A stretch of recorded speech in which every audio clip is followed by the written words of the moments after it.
Have you ever considered how fragile a legacy is?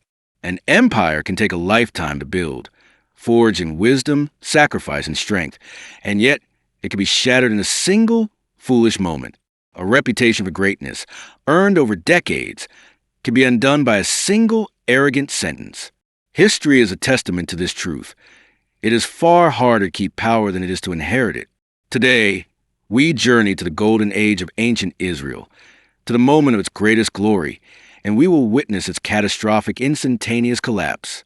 We will tell the story of a new king, the son of the wisest man who ever lived, who was handed the keys to a united and prosperous kingdom. And we will see how, through one disastrous decision, fueled by pride and foolish counsel, he lost half of that kingdom with a single brutal sentence. This is the story of the division of Israel. It is a timeless and gripping lesson in leadership, humility, and the devastating consequences of a leader's words. It is the story of Rehoboam, the son of Solomon. Our story begins at a moment of transition. The great King Solomon is dead. His reign was legendary, a time of unparalleled peace, wealth, and wisdom. He built the magnificent temple, a wonder of the ancient world. His kingdom was a global superpower. And now his son Rehoboam travels to the ancient city of Shechem to be crowned king over all 12 tribes of Israel. He has inherited everything. The stage is set for a continuation of the golden age. What could possibly go wrong? But beneath the surface of this prosperity, a deep tension was brewing. Solomon's glorious building projects had come at a heavy price. For decades, the people had labored under a heavy yoke of high taxes and forced labor.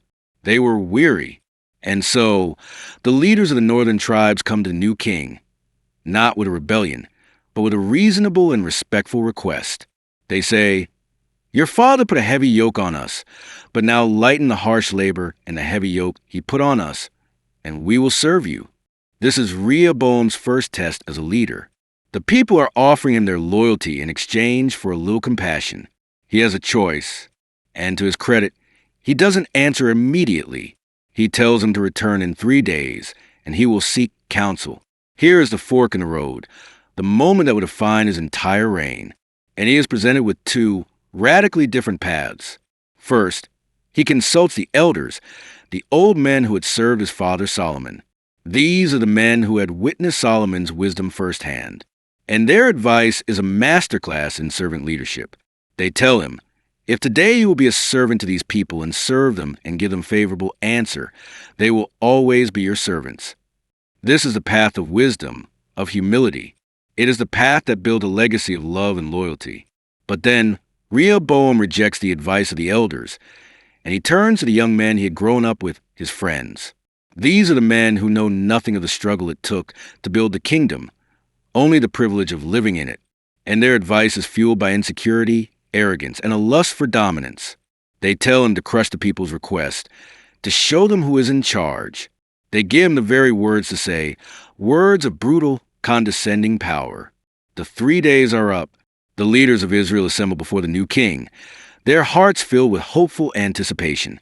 This is his moment to unite the nation, to begin his reign with an act of grace. And Rehoboam, filled with the foolish counsel of his friends, opens his mouth and speaks the single sentence that will tear his kingdom in 2. He declares, "My little finger is thicker than my father's waist. My father laid on you a heavy yoke. I will make it even heavier. My father scourged you with whips. I will scourge you with scorpions."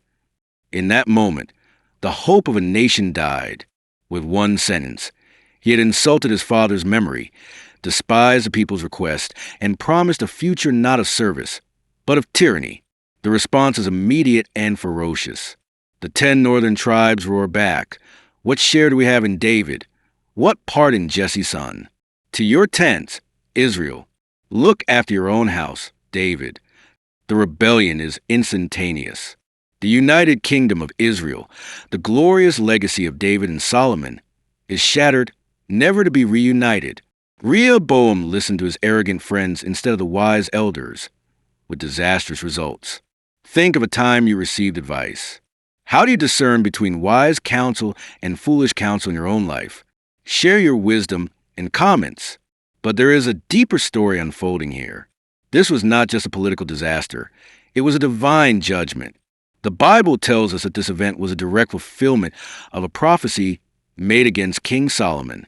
Because of Solomon's own idolatry in his later years, God had declared that he would tear the kingdom away from his son. Rehoboam's foolish pride was the very mechanism that God used to bring about his sovereign will.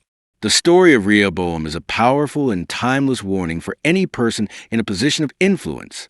It teaches us that true strength is not found in harshness and dominance, but in humility and service. It shows us that wisdom often resides in the counsel of the experienced, not in the echo chamber of our peers who simply tell us what our pride wants to hear. And most of all, it is a sobering reminder of the incredible weight of our words. A single sentence, spoken from a place of arrogance, can destroy what took a lifetime to build. But a single sentence of grace, of humility, of service, can build a legacy that lasts forever. It is a challenge to all of us. Choose your counselors wisely, and choose your words even more wisely. From them lies the power to build and the power to break. If this story from the Bible's history of kings has given you a new perspective on leadership and humility, please give this video a like and subscribe to our channel. Join us as we continue to explore the timeless lessons hidden within these ancient narratives.